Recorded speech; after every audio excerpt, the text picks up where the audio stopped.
Mais Matrix n'est pas un film de super-héros mettant en scène l'archétype du sauveur venu pour délivrer l'humanité des machines. Le concept d'élu est un leurre, ce n'est pas une finalité, c'est un obstacle narratif à dépasser.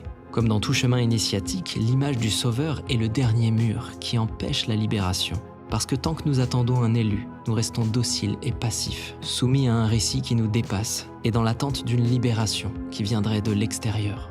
Et c'est précisément ce que le deuxième film cherchait à déconstruire. Neo n'est pas un agent de déconditionnement, mais une anomalie du système là pour relancer la matrice. Alors après ça, suis-je le seul à avoir l'impression que toutes les tentatives d'utiliser la pilule rouge comme un symbole d'éveil sont des preuves de son incompréhension ?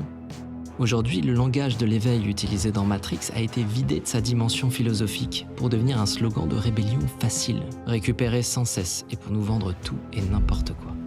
Et c'est cette méprise qui a donné naissance à l'utilisation du terme « red pill » dans la sphère masculiniste ou réactionnaire, à sa récupération par des figures conservatrices et libertariennes, ou à son détournement pour incarner l'emblème d'un éveil, le plus souvent dans l'intention d'affirmer une posture de supériorité morale, plutôt que pour initier une réelle transformation.